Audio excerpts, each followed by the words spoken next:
All right, it is 96.9 Cool FM After Dark with Daddy Freeze and the lobsters. But we've just got one prawn. A Yes. nice, juicy Ugandan prawn in the building. So, quite a lot's going down. And today, earlier on, apparently some gentleman called, what's that his name again? I think he's from Warri. Did you see the post, the Dangote post? No, I haven't seen it. Okay. His name is Governor's cousin. And apparently he complained about Dangote and why Dangote didn't rebuild a classroom that was leaking. Why didn't Dangote send an airplane to bring people home? He spoke about the Air Peace chairman, Alan Onyema, who sent a plane and all that. Why didn't Dangote do this? Why didn't Dangote do that? And I was like, okay, I think in this part of the world, we have a huge sense of entitlement. The problem of Nigeria is not the rich people. It actually is the poor people. Because the poor people have a certain type of mindset. And that mindset, Vector and I actually discussed this earlier on today, that mindset is what prevents us from achieving many milestones we could have achieved ages ago. And I'll explain this to you. You see, no one owes you anything. You've got to understand that. No one owes you anything. We come to this world believing everyone owes us. Dangote has a plane. Why doesn't he go and bring the people home from South Africa? Dangote doesn't run an airline. True. He has a private jet. I heard all sorts of stories that, okay, all you pastors, why didn't you send your jets? Guys, if you're ignorant, which is part of the mindset problem, don't showcase it on social media. How many people can a private jet really carry? A maximum of 10. I don't think people know that different private jets hold different capacities. So An average bombardier holds between 8 and 10 people, some between 6 and 8 people. So are you going to send a jet to bring 6 people home? fuel it and send it. Instead, why don't you pay for 20 people or 30 people on a commercial airliner, which is like what Apostle Suleiman did, for instance. He paid for 20 people to come home. And if every GO, according to their standard and according to how big a plane they have, paid for 50 people, 40 people, 30 people, 20 people, 10 people, before you know it, all the Nigerians in South Africa would be back home. At least all the ones who want to come home. Now, you're saying, why didn't Dangote send an airplane? Let's be honest with ourselves. It's like me looking at Dangote and saying, why didn't Dangote send an airplane? If Dangote refused to send an airplane, why doesn't my father to send an airplane? Because that's the next question a logical thinking person asks. When Dangote was working the money for aeroplane, where was my dad? Where was yours? Does your dad have private jet? So if your father does not have private jet, let us be careful how we accuse those people whose fathers have private jets.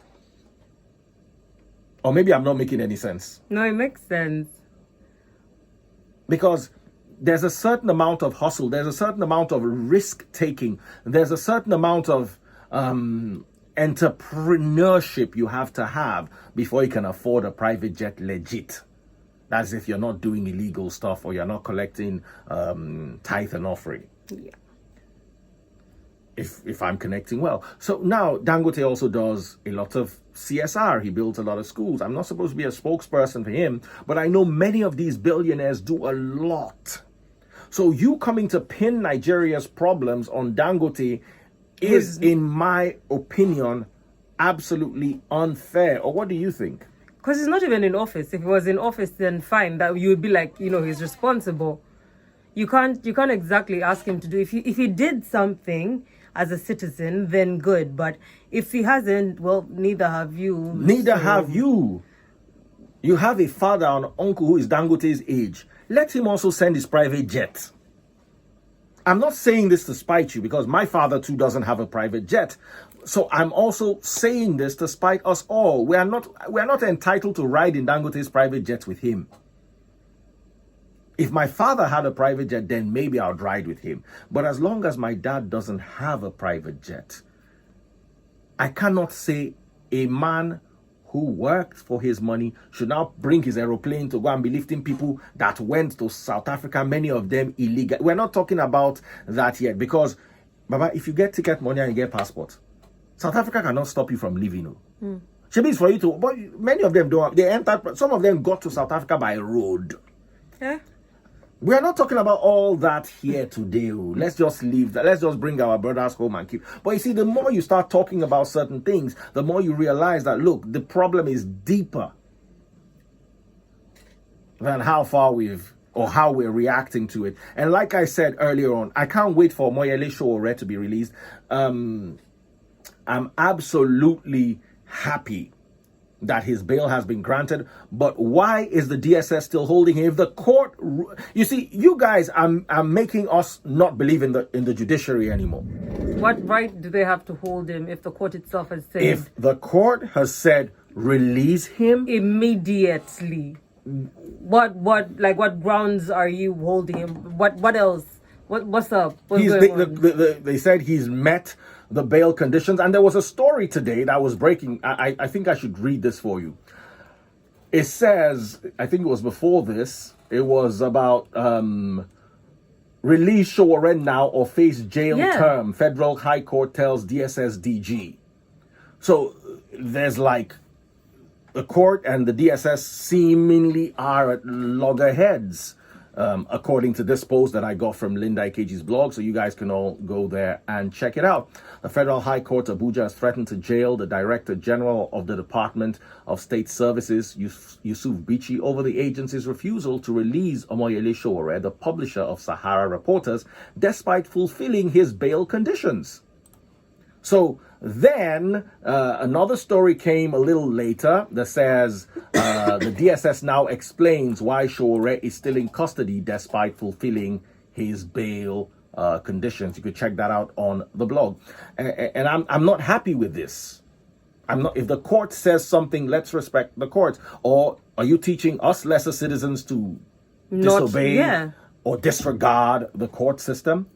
Now, I'm waiting patiently for him to come out because there's a lot we're going to talk about. And I really do hope he grants me audience because he's someone I respect a lot and he's someone I stood with. However, here's the thing. Sowore needs to understand that the main problem we have is a mindset problem. If we have the wrong mindset, because you're sitting in your house and you're expecting you see, the rich man is not your problem. Think deeper. Do you know how many people Dangote employs in Nigeria? Thousands of people. Tens of thousands. The truck drivers you see. The gentleman who was complaining said Dangote is building a refinery. Do they say we don't have refinery? Hello, if he builds a refinery, he is going to create more competitive oil pricing, and he's going to create more jobs. So I don't understand. I feel like we're trained to always just look for the bad in situations and just complain. It's like, okay, Dangote should use all his money to build schools for you people. Your pastors build schools for you and you can't afford it, but you want some billionaire who worked for his money to build a school for you. Is that not a sense of entitlement that is absolutely undeserved? Is it not too self-serving of you? Or maybe I'm getting all this twisted. Then the next thing is we don't have electricity, so Dangote is now your national generator. But when did Dangote become president? I'm not understanding. Where did this guy get his courage from? Like, where did he get the guts from? I don't understand myself. And you know, earlier on, I'm sure my response looked a little bit angry. So maybe he thought I was, bro, I'm not fighting with you, but you need to understand where I'm coming from. Yes, you might have a point that billionaires should do CSR, but it's their money if they decide not to do CSR. Let me tell you, the greatest CSR is employing people. In a country like ours, what happened in ShopRite? Some people don't have work because of it too. Exactly. Some people have joined the labor, people who are gainfully employed, until once again our mindset made us overreact and we all went wrong. So I need to sit down with Omoyele Sowore and explain this to him. Now let me tell you something. I shouldn't be saying this on the radio, but there was some gentleman who interviewed Omoyele Sowore on one of our radio stations, and he lost his job stemming from that. So we've got to be careful what we do. And I'm sure Moyele is aware of this. Now, this does not in any way undermine the fact that Moyele is someone I respect. He's someone I hold in high esteem. He's someone I actually voted for. I keep saying this. However, let us be very careful and guarded, especially in a country where we have seen that a lot of ignorance is being displayed in the way we react to things. So I'm going to take phone calls now. 001. I wanted to give out the UFit fly numbers. Okay, guys. Yes, you can have those too if you want to travel to Dubai, Kenya, and Oman with us. 0808-2622. 410. But right now we're taking phone calls on 012710969, 012712969, 012713969, and 01271 All right. Now we're talking about Dangote. Is it right for us to expect Dangote to send a plane or pay for Nigerians who are stuck abroad? Hello. Hello? Yeah, hello? Can we take another call? I think we're still... Hello?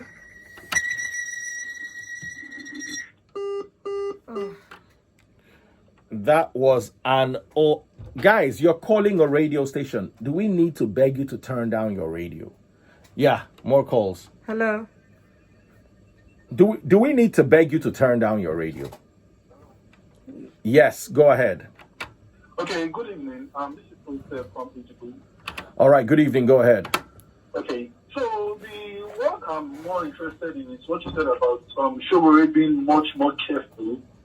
And I'm trying to get properly, like, what was Showore's crime in all this? Because if I'm very correct, the major thing he called for was a revolution. Now, let me explain myself well before you quote me out of context.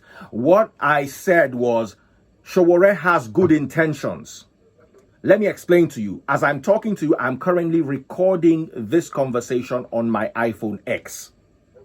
If I play this conversation back on a black and white TV, does not mean that the iPhone X that recorded it is bad. It simply means the medium through which you are interpreting the recording cannot cope with the high level recording that is coming out. Let me explain this further. Sowore might have a great agenda. Yes, a lot of us, me included, are not happy with the way the country is now. However, there's some people who do not understand what the word revolution means. They don't understand what the word protest means. We saw what happened with the xenophobia incidents. People didn't understand what the word xenophobia was, and they were causing mayhem. I don't know if I'm making sense to you. So my point is, Sowore is not where the problem is. The problem is the people. They are acting like black and white televisions because they have chosen not to sit down and understand what the situation is properly, and not allow a good or peaceful protest or whatever it is they're planning to be hijacked into something like what we witnessed during the ShopRite incident. So and you are very well understood. But my own conversation is drifting towards the disjoints now between DSS and ICOD. So far, I am absolutely unhappy that the court gives an order and the DSS does not obey. That is not to be debated. That is not even to be debated. That is horrendous. I'm not with that. How can a court give an order and then the guy is still not released? I don't even. In the first place, where was the justification behind arresting Omoyele in the first place? You see, that one passed me. They don't carry the matter, go court. In the country now is becoming increasingly scary. You can't even talk without being victimized by DSS. And it's increasingly scary. For me, I understand that one has to be very discretionary when talking. However, this is a democracy. We see in America people say worse things about Donald Trump, and they still, Obama was having a live debate, a live broadcast one time when he was president, and right there, someone was attacking him. And I like the person talk, but now under this current system, one can't even say anything about the president without being scared. And I think one thing you guys in the media can help us is to also help sensitize this government, because they seem to not understand what democracy is about again. People should be able to talk without being afraid of being arrested or being victimized or something. Now, you need to understand that the medium via which you're having this conversation, the radio, is controlled by the government. So there are many things we cannot say on the radio. I just told you somebody lost his job as a result of having Sowore. It was a while. I'm talking about a year ago. Yeah. Someone literally lost their job. I get you, sure. I get, but So we've got to be very careful. Now, on the radio, there are some things we cannot say. It's not like we are afraid to say them, but we know there are certain, you can't just go on. It's like, for instance, let me give you an example. Something happens and the police release a number, for instance, of casualties. That number might actually be less than the real number recorded, but because they don't want there to be panic. So the radio is also supposed to guide the citizenry so that there isn't an uproar. Yeah. So imagine if I came to the radio and started blaring my mind, I'm upset about this, I'm upset about this, I'm upset, and I'm not caring about how people are handling the information going out. I'll be causing more harm than good. Yeah. that thing broke out. One of the things that made it even worse was the way the media reported it. And thank you. People misconstrued the whole thing. There was so much misinformation concerning the whole xenophobia. So the point I'm trying to make is, in this modern age, the media holds lots of power in terms of information. If you want to, at every point, if you want to pass messages to all sorts of people, to all classes of people, to both the elites and those at lower classes, you can use the media. And recently, there's been so much, people need to understand their rights. The point I'm trying to make now is that the media needs to explain to people that, okay, these are your rights, and these are the things you can say, and these are the things you cannot say. And one important part is to also make those at the end of affairs to understand that people have the right to also talk. It's very important. This impunity in government will continue. See, back in the time of the Nnamdi Azikiwe and the likes, the media played a strong role. Even towards gaining independence, they played a strong role. So the point I'm trying to make, I'm appealing to all media practitioners that I understand that there's so much fear and tension in this modern day. Like, government is trying to really calm down on media practitioners. But then, all this will continue if you guys don't help out with it. Close to months now, and no one has said anything about it. All right, thank you so much for that. We need to go on a break, and then we'll be right back at you. Don't go anywhere. All right, guys, so that's as far as we can go. Remember to join us on Monday. She's going to be alone here on Friday, all by herself. Daddy Freeze and the Lobsters resumes on Monday. Keep it locked.